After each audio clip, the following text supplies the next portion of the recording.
Tapi kalau memang harusnya divaksin mau nggak mau ya, Ya. ya kan? Karena memang itu buat kita juga sih. Di show kedua God Bless waktu di mana saya join, saya waktu itu show di Malang, saya ditipuk batu. Itu kan sebetulnya sudah mulai dijajaki tuh Ya. untuk mengurus hal seperti itu. Dengan adanya wadah-wadah katakanlah seperti WAMI dan lain-lain gitu. Nah harapannya sih dengan kita mendaftar ke situ, lagu-lagu kita terdaftar, itu bisa dikatakanlah bisa dikelola lah gitu.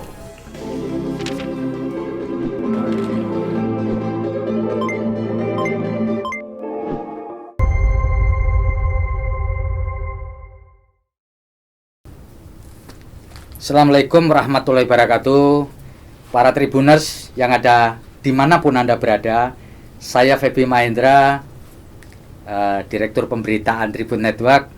Kali ini tidak seperti biasa, saya akan bersama dengan seorang seniman. Beliau adalah seorang gitaris yang legendaris, yang senior di negeri ini.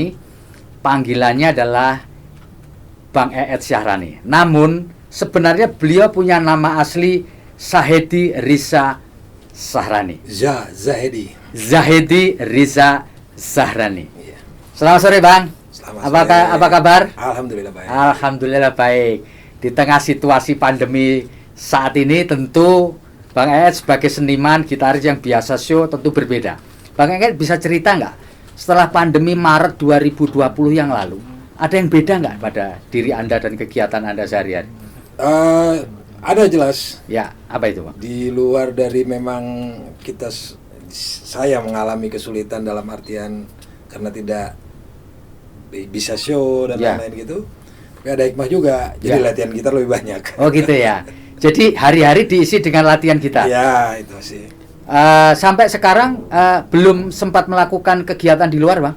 Atau sudah? Oh, sudah, tapi semuanya dengan kondisi yang terbatas ya. Semua dengan kondisi yang terbatas ya. Artinya kalaupun kita ngeband itu sifatnya virtual.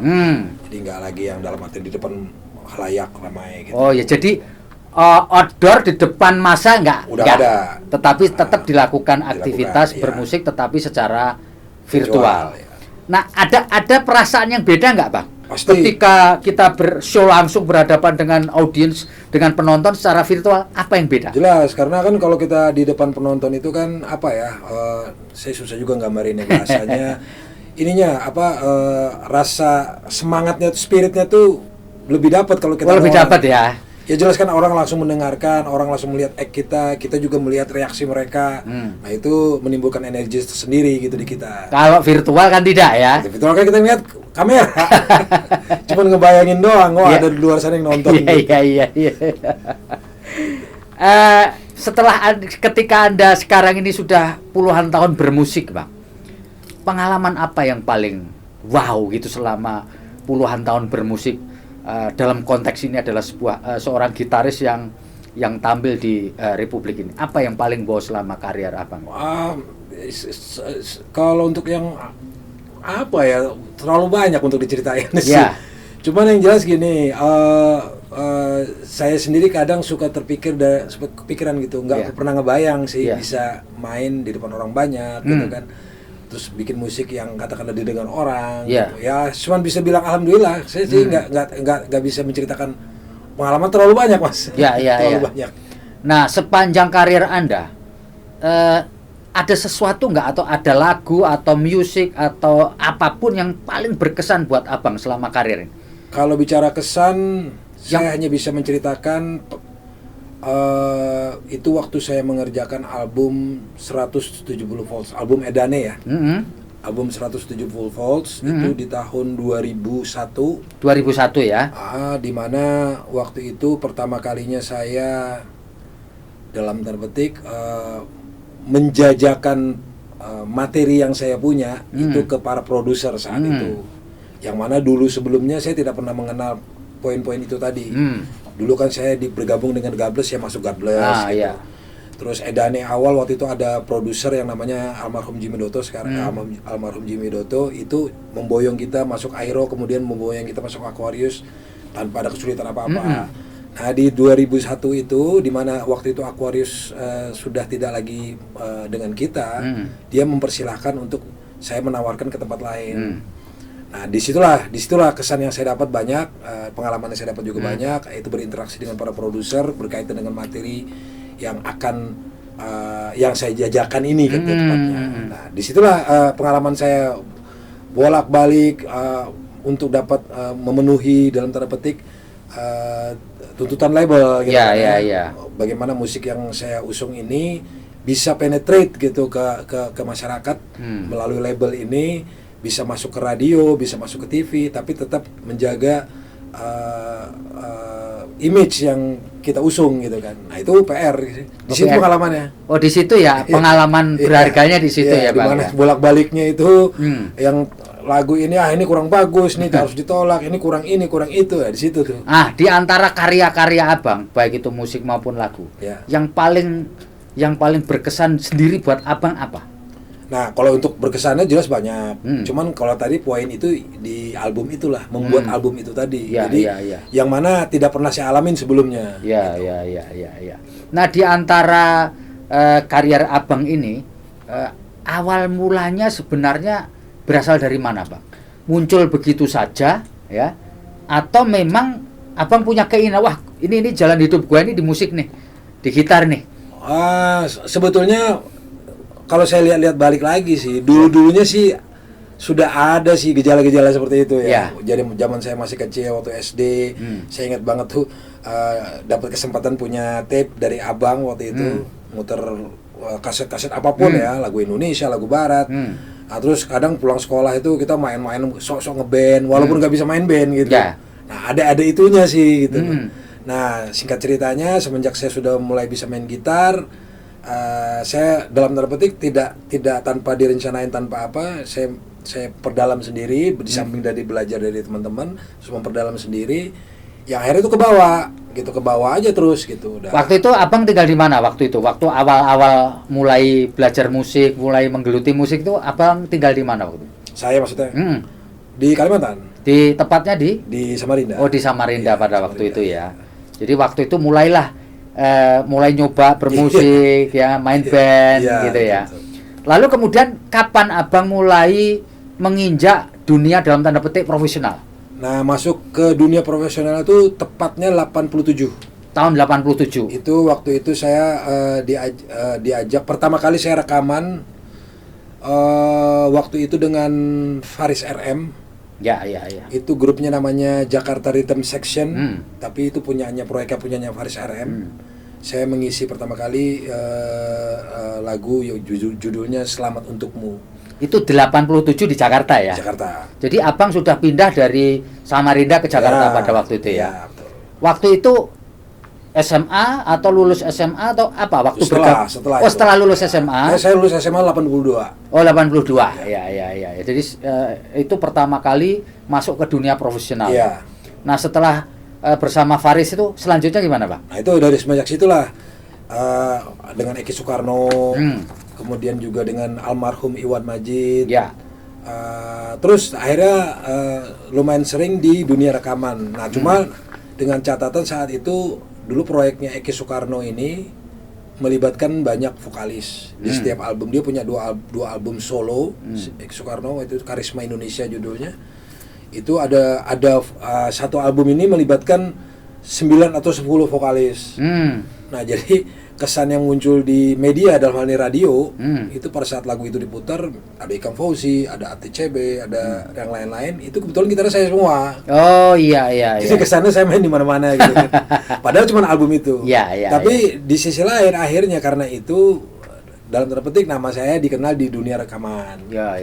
Nah dari situlah mungkin abang-abang di God Bless saat itu dalam hal ini almarhum Mas Yoki lumayan notice tuh, dan Bang Teddy Sujaya yang waktu itu mengajak saya proyek-proyek mereka, membantu proyek-proyek mereka. Di situ sih gitu. Tapi pada waktu membantu proyeknya God Bless, Bang Ian Antono masih gabung di situ? Enggak, jadi saya itu untuk God Bless-nya sendiri tahun 89 tepatnya itu. Itu setelah saya membantu Mas Yoki dan Bang Teddy. Mas Yoki coba approach saya, coba menawarkan saya untuk posisi itu. Yang saya juga nggak tahu ceritanya, ternyata Mas Ian Antono sudah keluar. Ya. Nah, itu posisi itu saya ditawarkan ke saya gitu kan. Ya akhirnya dengan segala pertimbangan ini itu segala macam, ya saya terima gitu loh. Di satu sisi saya juga grogi, tapi sisi lain juga saya senang, bangga juga gitu kan. Cuman nggak berani mengiyakan secara langsung gitu. Ya. Setelah dipikir-pikir akhirnya ya udahlah saya gabung deh gitu. Ya. Itu sih intinya. Jadi selama 3 tahun bergabung dengan God Bless. Dari God Bless itu sebetulnya dari 89 sampai 90 kegiatannya. Ya. Tapi officially saya itu dari tahun 89 sampai 2001. Oh ya. Officially lama juga ya. Lama juga. Bahkan Mas Ian di tahun 97 sempat balik kan. Ya. Balik dan akhirnya ada kedua gitaris tuh. Mengeluarkan album juga God Bless saat itu, Apa Kabar. Apa kabar ya? Nah, God Bless. Nah, itu gitarisnya berdua, saya dan Mas Ian. Nah, tapi di 2001 saya harus memutuskan karena pihak Sony saat itu meminta saya untuk eksklusif ada di mereka atau tidak. Oh. Nah, waktu itu kan saya terikat dengan God Bless yang mana dengan Lox Labor. Ya. Nah, saya harus memutuskan. Akhirnya memutuskan ke Sony. Ke Sony ya, dengan Edane dalam hal ini. Ya. Jadi mau nggak mau saya harus resign dari God Bless. Oh, gitu. Itu backgroundnya ya Bang ya. Iya. Bang, Abang ini kan keluarga pejabat dalam tanda petik ya. Iya. Nah, apakah keluarga support Bang ketika Abang memilih musik sebagai jalan hidup? Mereka secara langsung sih tidak mengatakan support. Tapi tidak menghalangi. Tidak menghalangi. Oke saja, monggo saja gitu. Nggak ada kendala di situ justru. Ya. Nah, sebenarnya Abang ini skill gitar ini karena otodidak, belajar secara formal atau bagaimana, Bang? Otodidak. Kalau otodidak, untuk gitar sih otodidak. Jadi belajar dari sama teman-teman dulu. Kemudian saya belajar sendiri. Abang juga sempat saya belajar secara tidak langsung ya. Ya. Melihat dia main, saya coba nyontohin, nggak langsung belajar nanya gitu nggak. Nah dari situ sih akhirnya dengan berdasarkan kuping aja. Ya. Berdasarkan kuping aja gitu. Jadi saya nggak bisa bayangin orang yang otodidak lalu menjadi sangat skill. Itu kuncinya apa, Bang? Rumusnya apa? Atau kiatnya apa itu? Kalau skill sih mungkin nggak ya. Yeah. Tapi gini, saya nggak tahu, mungkin karena orang saat itu mungkin lagi getol-getolnya kali ya. Jadi apapun tuh dilakonin, apalagi zaman itu kan kita tidak pernah melihat contoh langsung. Seperti sekarang kita ngeliat YouTube. Bisa langsung gitu. Jadi semuanya by ear. Jadi, kalau zaman sekarang mengandalkan mata, dulu langsung gitu kan. Telinga ya?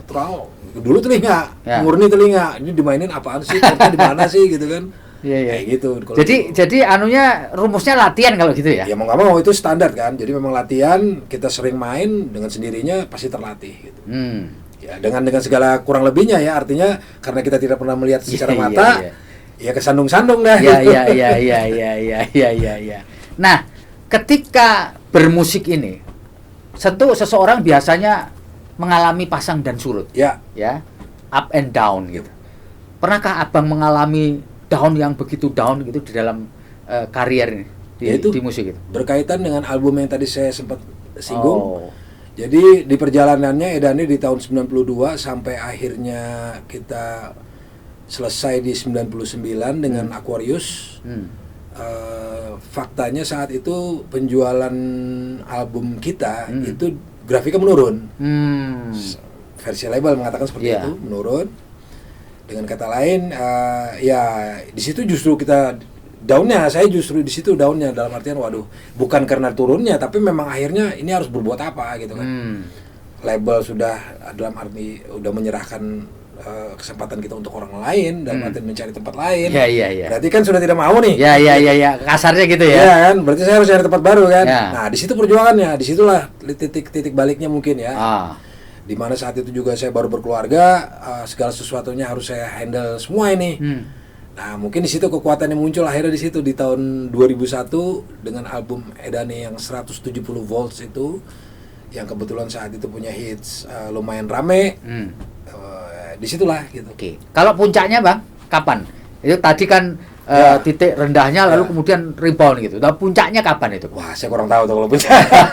Karena saya tidak pernah mikirin kalau puncaknya. Jadi tergantung dari lihat dari sudut pandang mana nih. Kalau dari segi penjualan? Itu lebih label lah ya. Kalau memang saya tidak bisa pungkirin, jadi ada dua versi. Kalau kita bicara versi di 90-an, itu memang album pertama dan kedua itu yang memang lumayan mendapat respons. Ya. Nah, tapi justru di tahun 2001 tadi itu yang album 170 volts itu yang justru membuat edannya jadi bisa lebih dikenal lebih luas lagi. Karena memang beberapa hal mungkin dianggap kita berkompromi dengan pasar gitu. Tapi di sisi yang lain kita menawarkan sesuatu yang sebelumnya belum pernah ada, yaitu tampil dengan lebih heavy gitu, lebih metal. Gitu. Ya. Sepanjang karirnya Abang punya nggak idola, Bang? Banyak. Artinya di bidang gitar bisa diceritakan, Bang? Idola Abang terutama yang paling ya?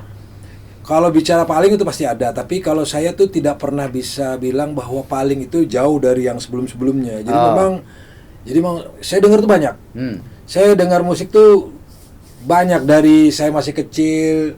Dulu pengasuh saya dengerin musik, saya dengar musiknya dia ya, musik daerah, musik pop Indonesia, musik apapun, Melayu, apapun itu dengar gitu. Nah, sampai abang saya waktu itu yang udah katakanlah remaja, dengar musik barat dan lain-lain ya, saya dengar gitu. Banyak sekali. Jadi dari idola abang saya yang akhirnya juga saya mengidolakan sampai yang di era saya gitu. Banyak, Bang. Tapi memang ada sih yang spesial gitu, Bang, Bang. Yang pada akhirnya secara langsung ataupun tidak itu menggiring saya. Mempengaruhi ya. Mempengaruhi itu saya ambil nama 3 ya. Van Halen. Kemudian Angus Young. Kalau Van Halen itu dengan gitarnya gitu kan. Kalau Angus Young itu dengan stage act-nya. Stage act-nya. Kalau misalnya si Dimebag yang di tahun 90-an itu lebih kepada harshness, heaviness-nya gitu. Yngwie Malmsteen itu gak suka? Suka, cuman nggak bisa kayak gitu. Suka banget ini. Jimi Hendrix juga? Hendrix secara tidak langsung ya, karena memang itu lebih ke era abang saya gitu. Saya dengar justru. Justru saya dengar istilah underground itu saya dengarnya semenjak saya tahu itu. Jadi abang saya selalu ngomong waktu itu, ini musik underground katanya. Ya. Ternyata bahasa itu kebawa sampai yang sekarang mungkin saat itu di Amerika atau di dunia termasuk musik yang bukan yang mainstream saat itu gitu. Kali gitu. Banyak profesi yang kepingin supaya dia meninggalkan jejak. Ya, profesi apapun, mau pemain bulu tangkis termasuk musisi.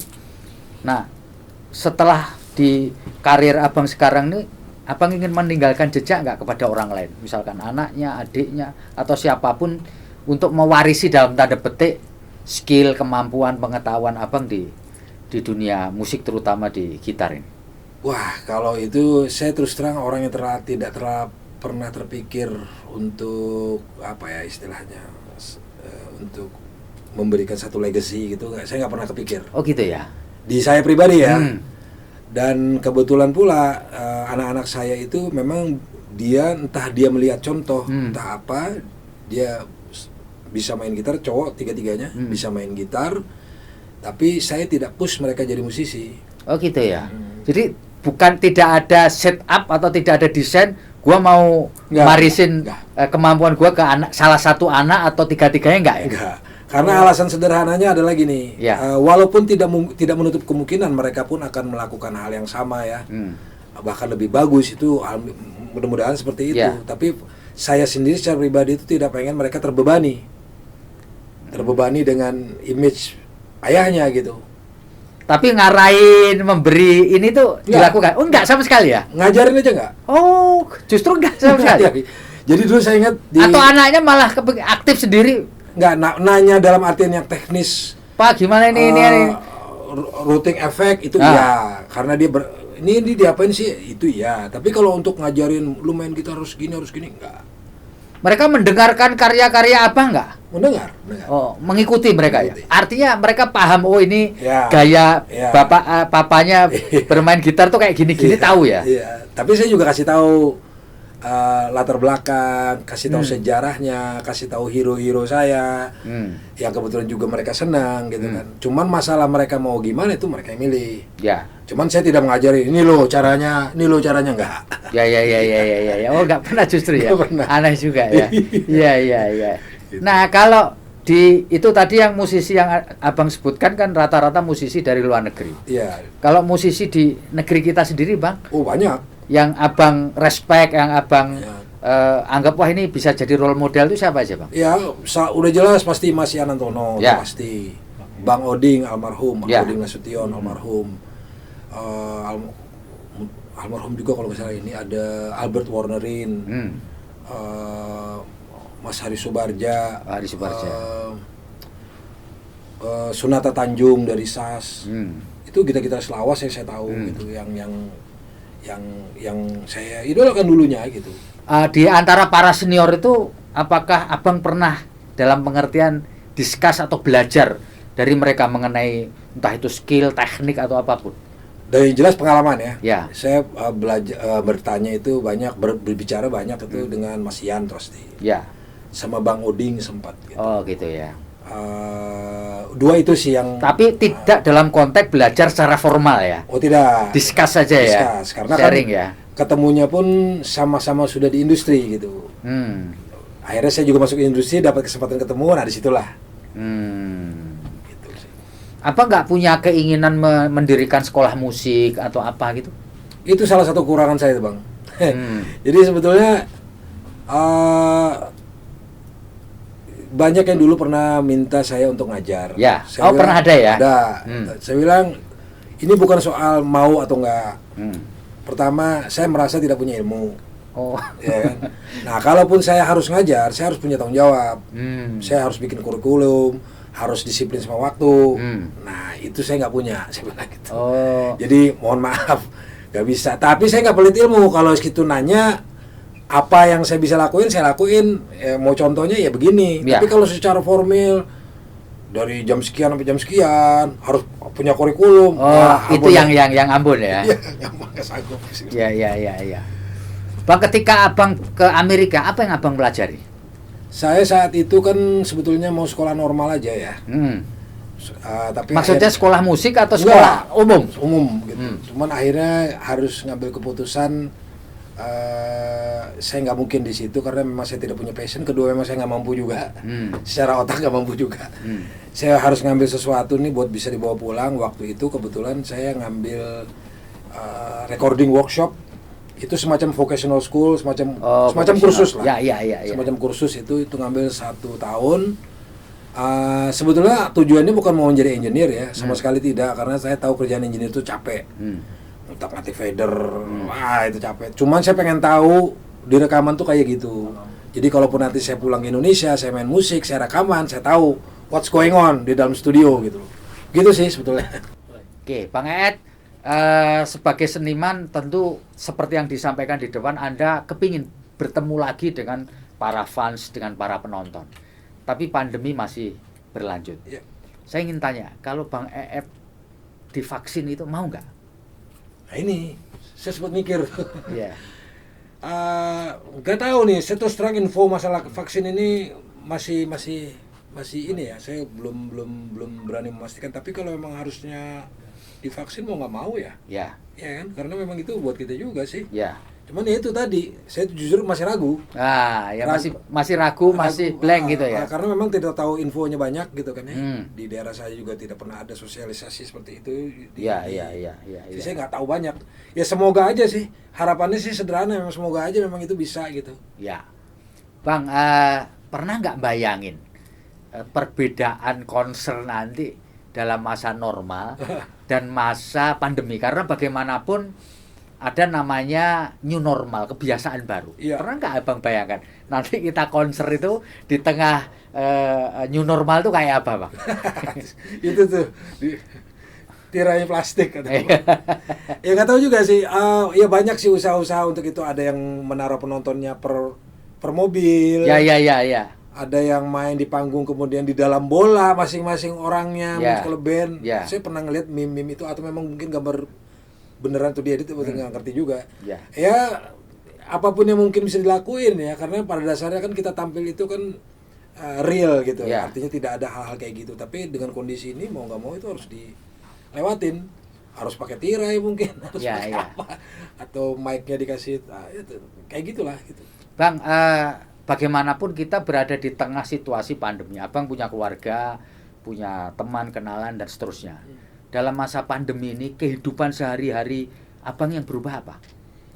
Ya, saya rasakan tuh itu tadi, bahwa memang kegiatan kita keluar, khususnya kita ngeband itu udah sementara Satu ini itu tidak ada, ya. Terus apalagi Bang yang berubah? Misalkan Abang nggak lagi banyak terima tamu misalkan, atau Iya, gimana? dengan sendirinya gitu, dengan sendirinya terbatas, kerja ke tempat orang pun kita membatasi. Kalau misalnya kita mau katakanlah beli alat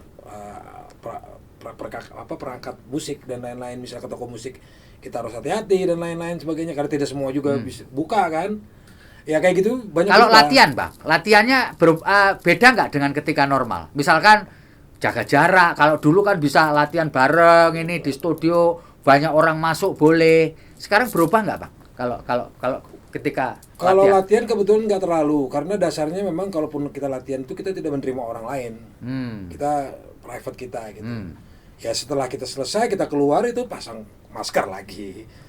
Atau tempat ini juga disinfektan secara berkala di tempat apa? Ya. Di studionya kita kan menyewa tempat orang gitu ya. kan. Ya pastinya lah dilakuin itu, dan kita memang ada yang pakai masker waktu latihannya dan kayak gitu-gitu. Ya. Ya pastinya berubah lah.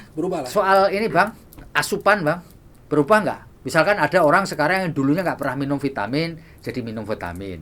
Yang dulunya tidak pernah minum herbal jamu, sekarang minum jamu. Yang dulunya tidurnya tengah malam, sekarang nggak berani lagi. Nah, Abang berubah nggak? Ada perubahan yang signifikan kalau di saya pribadi, ya. Bahwa sekarang saya alhamdulillahnya bisa tidur normal. Oh gitu ya. Dulu sebelum-sebelumnya relatif nggak terlalu normal. Bisa kadang habis subuh, bisa kadang jam 3 pagi.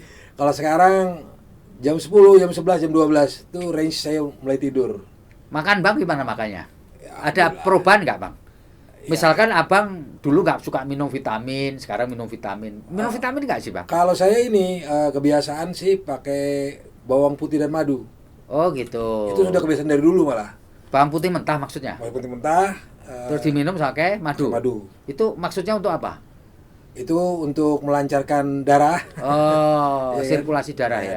Dan itunya juga buat apa ya? Penangkal antibiotik kan itu jatuhnya. Ya. Keluarga juga begitu atau hanya Abang saja? Rata-rata begitu. Rata-rata gitu. Oke, baik Bang. Bang, apakah ekonomi rumah tangga Abang berubah nggak ketika masa pandemi dibandingkan dengan masa normal sebelum pandemi? Pasti berubah ya, cuman alhamdulillahnya so far ada aja tuh. Oh, ada aja Bang ya? Ada aja lah gitu. Abang menjadi brand ambassador nggak Bang? Mengendorse merek tertentu, mengendorse barang tertentu, mengendorse produk tertentu. Iya, gitar dalam hal ini. Dalam hal ini gitar ya. Gitar. Nah, biasanya sebagai ambassador atau endorsement yang Abang lakukan apa terkait dengan barang itu tadi? Kalau saya tidak terlalu banyak, karena di awal kesepakatannya pun saya hanya membawa gitar tersebut kalau saya perform. Oh. Jadi tidak ada hal-hal khusus yang lain, kecuali kalau ada katakanlah permintaan karena kondisi meminta saya untuk katakanlah tampil di satu acara, misalnya acara pameran gitar gitu. Oh gitu ya. Saya tampil gitu. Tapi ngendorse nggak Bang? Pakailah gitar ini karena ini keunggulannya bla bla bla bla gitu. Bukan secara verbal gitu ya. Ya. Artinya memang saya pakai gitar itu, realitanya memang saya pakai di rekaman maupun di live. Ya saya tampil dengan itu. Di luar produk gitar ada nggak Bang endorse? Enggak. Oh enggak ya. Enggak. Ya paling endorse ini kaos merchandise Edane sendiri. Oh iya. Oh merchandise topi, t-shirt iya, gitu makanya ya. saya bawa nih sekarang. Kali mau lihat topinya. Tapi itu produk dari Edane juga atau? Ya, jadi kita kerjasama dengan Dufrix. Itu salah satu yang memang mengelola merchandise kita. Ya. Bang, selama ini untuk membina hubungan dengan para fans. Biasanya kan band atau individu punya community, punya kumpulan di Edane dan abang sendiri punya komunitas nggak, Bang? Kita sih tidak pernah secara eksklusif bikin kayak komunitas tersendiri. Ada kita punya fans yang kita sebut dengan Edane Freaks ya. Oh, Edane Freaks ya. Tapi kita tidak pernah mengelolanya sampai yang dalam artinya secara eksklusif. Kita kebuka buat umum gitu. Siapapun boleh gitu kan. Dan kita berkomunikasi ya dengan cara sosmed. Oh.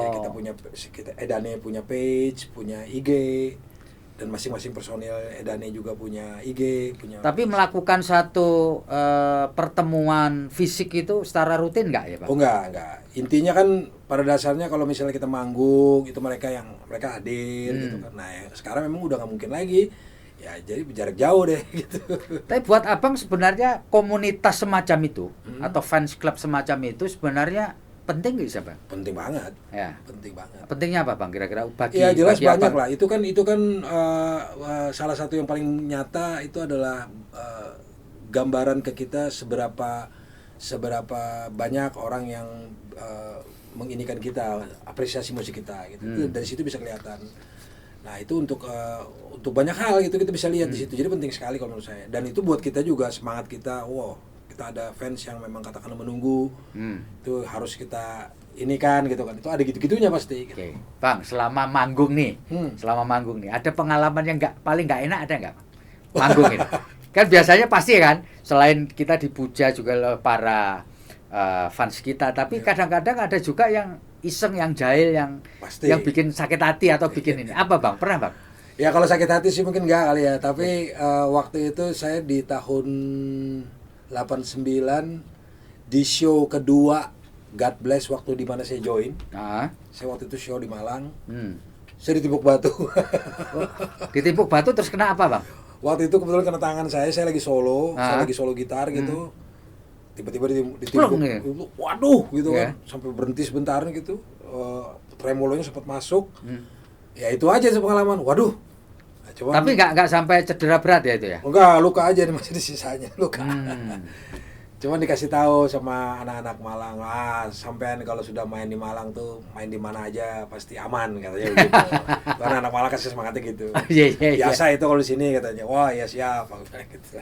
Kalau hal lain yang menyenangkan dari para penggemar Bang Eet atau grup band Edane pernah nggak mengalami itu? Itu tadi kan ditimpuk nggak enak lah. Oh, nggak enak. Yang enak ada nggak, Bang? Yang membahagiakan, yang membanggakan gitu pernah nggak? Oh ya, artinya kalau mereka itu tahu lagu kita, bisa mengapresiasi, entah itu dengan bernyanyi, entah itu dengan mereka senang dan lain-lain, ya itu kita inilah adalah rasa bangganya gitu kan. Itu membuat kita termotivasi lagi gitu kan. Kayak gitu-gitu gitu. Bang, satu ini, Bang, terakhir, Bang. Menurut abang nih, ada nggak sih hubungan antara seniman terutama personil band ini dengan narkoba, Bang? Saya nggak bisa pungkirin ya, itu memang dunia yang memang paling dekat, si dunia hiburan intinya ya. Dan alhamdulillahnya saya nggak kena dari dulu. Karena bukan saya sok bersih gitu, saya bukan orang bersih. Tapi fisik saya menolong saya untuk tidak nyentuh barang-barang seperti itu. Maksudnya gimana, Bang? Fisik? Saya tidak berani karena memang dasarnya fisik saya mungkin tidak terlalu kuat untuk hal-hal seperti itu. Jadi saya pernah mencoba sedikit, ternyata tidak enak, ternyata itu pengaruhnya nggak enak, tinggalin gitu. Jadi tidak pernah dalam artian yang wah jadi edik, jadi apa. Oh iya. Dan buat saya main musik itu sebetulnya intinya lebih ke musiknya. Jadi rasa serunya bermusik itu kalau saya pakai benda-benda seperti itu saya nggak bisa nikmatin malah. Iya. Pernah ada satu cerita, saya perlu cerita ini. Pernah satu saat waktu itu saya pernah pakai kita dulu sebutnya BO ya, obat. Waktu saya manggung sih seru aja gitu. Sekali itu, wah kayaknya udah aman banget gitu. Pas besokannya itu saya malah mikir apa sih tadi malam itu, kenapa gitu. Nah itu rasa-rasa kayak gitu itu gak enak tuh. Bagi saya itu kalau main musik itu kalau lihat dengan sadar kita tahu orang reaksinya seperti apa, kita tahu kita lagi seru bagaimana atau kita lagi punya kesalahan bagaimana, itu justru yang serunya. Iya. Itu kalau menurut saya pribadi ya. Makanya saya tidak pernah tersentuh mudah-mudahan begitu gitu. Alhamdulillah banget. Iya. Alhamdulillah tidak ya, Pak. Tapi bahwa itu fenomena berada di sekeliling para seniman, para musisi, iya. Pasti. Dan saya tidak pungkirin itu gitu. Walaupun saya tidak mengatakan semuanya juga kayak gitu ya, cuman intinya kemungkinan itu sangat dekat gitu. Dunia itu memang sangat dekat sama hal kayak gitu. Ya, ya. Bang, satu lagi Bang, bagaimana pandangan Abang terhadap perkembangan dunia musik, para seniman terutama yang bergelut di dalam dunia musik dan nyanyi itu di negeri kita saat ini, Bang? Menurut pandangan Abang sendiri? Saya rasa membaik ya, perlahan. Membaik perlahan. Itu banyak hal. Jadi yang jelas sekarang sudah mulai ada teman-teman yang di musik itu sudah mulai memikirkan keberlangsungan karya yang mana itu bisa dinikmati bukan hanya dari segi hiburannya tapi juga dari segi materinya, dengan urusan-urusan yang berkaitan dengan urusan royalti dan lain-lain. Nah, teman-teman ini sudah mulailah mengambil langkah untuk memperbaiki urusan itu. Soalnya kan begini Bang, berbeda dengan dulu. Ya. Sekarang ini kan sosial media itu kan luar biasa. Betul. YouTube dan sebagainya.